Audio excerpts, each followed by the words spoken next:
பெரிய ரெஸ்பான்ஸ் வந்திருக்கிற tourist family படத்துக்கு தான் லாஸ்ட் வீக் போயிருந்தேன். அண்ட் தியேட்டர்ல ஒரு செம கடுப்பான விஷயம் நடந்துச்சு. அதையும் என்னன்னு பார்ப்போம். இந்த டூரிஸ்ட் ஃபேமிலி படம் ரிலீஸுக்கு ரொம்ப நாள் முன்னாடில இருந்தே படம் சூப்பரா இருக்குன்ற மாதிரி நியூஸ்லாம் வந்துட்டே இருந்தது. அண்ட் இப்ப படம் 2 வீக்ஸ் முன்னாடி ரிலீஸும் ஆச்சு. எல்லாருமே நல்லா இருக்குன்னு தான் சொல்லியிருந்தாங்க. அண்ட் படம் செமையா கலெக்ஷனும் பண்ணிட்டு இருக்கு. கும்பகோணம்ல வீக் டேஸ்ல கூட நல்ல புக்கிங்ஸ் இருந்தது. அண்ட் நான் இந்த படத்தோட ட்ரைலர் சாங்ஸ்னு எதுவுமே பார்க்கல. சசிகுமார் சிம்ரன் தவிர யார் இருக்கான்னு கூட தெரியாது. சோ ரொம்ப ஓபன் மைண்டடா தான் போனேன். கும்பகோணம் காசி தியேட்டர்ல எடுத்திருந்தாங்க. சாட்டர்டே மார்னிங் ஷோ தான். பட் நல்லாவே கிரௌட் இருந்தது.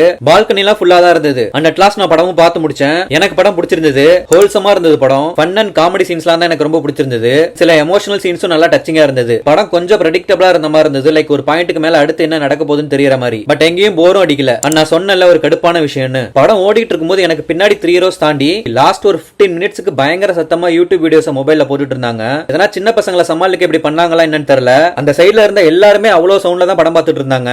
மத்தவங்களை தொந்தரவு பண்ணக்கூடாது, டிஸ்டர்ப் பண்ணக்கூடாதுன்றதெல்லாம் ரொம்ப பேசிக்கான மேனர்ஸ். ஏன் இப்படி நடந்துக்கிறாங்கன்னு இருந்தது. So that's it. நீங்க யாரா இந்த படம் பார்த்திருந்தீங்கன்னா உங்களோட பின்ன கமெண்ட்ல சொல்லுங்க. அண்ட் ஃபாலோ பண்ணாதாங்க ஃபாலோ பண்ணிக்கோங்க. மீண்டும் வேற ஒரு வீடியோல சந்திப்போம்.